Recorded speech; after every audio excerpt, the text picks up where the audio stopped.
Assalamualaikum warahmatullahi wabarakatuh. Perkenalkan, saya Dendi Hariman dari Prodi Pendidikan Ekonomi Malang ingin menyelesaikan tugas ujian akhir semester analisis laporan keuangan.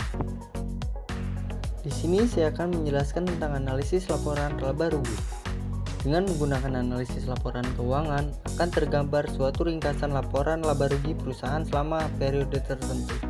Di sini ada laporan laba rugi dari tahun 2014 sampai 2017 dengan keterangan penjual HPP, laba kotor, beban, laba operasi, EBIT, biaya bunga LSP, pajak, dan EAT.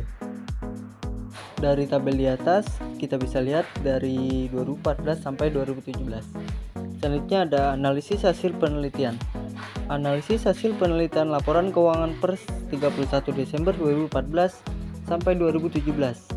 Yang pertama ada rasio likuiditas.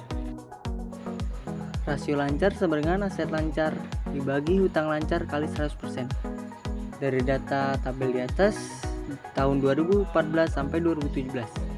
Tahun 2014 menunjukkan kemampuan aset lancar yang dapat menutupi kewajiban lancar pada akhir tahun adalah 171,43%. Ini merupakan kondisi baik bagi perusahaan, sedangkan pada tahun 2015 terjadi penurunan kemampuan tingkat likuiditas perusahaan di mana kemampuan aset lancar tidak dapat menutupi kewajiban lancar adalah 152,10%. Dan tahun 2016 terjadi penurunan lagi di mana kemampuan aset lancar tidak dapat menutupi kewajiban lancar adalah 124,31%. Dan di tahun 2017 terjadi peningkatan di mana kemampuan aset lancar dapat menutupi kewajiban lancar adalah 134,78%. Selanjutnya ada quick ratio, sama dengan aset lancar dikurang persediaan dibagi hutang lancar kali 100%. Dari data 2014 sampai 2017 terlihat bahwa perbandingan antara aset lancar dikurangi persediaan dan dibagi dengan kewajiban lancar adalah 159,01%. Pada tahun 2015 adalah 145,32%, serta pada tahun 2016 adalah sebesar 119,71%, dan pada tahun 2017 sebesar 125,88%. Ini menunjukkan bahwa perusahaan dalam setiap tahunnya, walaupun di tahun 2017 mengalami peningkatan di mana kewajiban lancar menurun, tapi itu belum cukup untuk menutupi kewajiban lancar. Selanjutnya ada net profit margin, sama dengan laba bersih setelah pajak dibagi penjualan bersih kali 100%.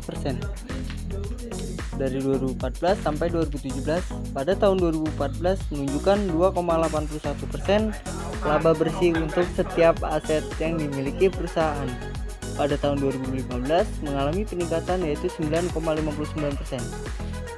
Untuk setiap aset yang dimiliki perusahaan pada tahun 2016 mengalami penurunan yaitu 4,80%, dan di tahun 2017 mengalami peningkatan yaitu 5,32%.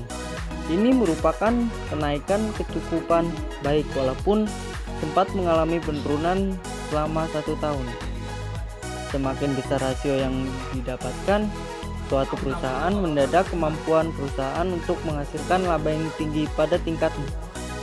Selanjutnya ada return on equity, sama dengan laba bersih setelah pajak dibagi total ekuitas dikali 100%. Pada tahun 2014 menunjukkan 7,85%, pada tahun 2015 mengalami peningkatan yaitu 13,48%, dan 2016 14,17%. Di tahun 2017 meningkat yaitu 25,03%. Hal ini menunjukkan semakin tinggi penghasilan yang diperoleh, semakin baik kedudukan suatu perusahaan atau posisi pemilik perusahaan tersebut.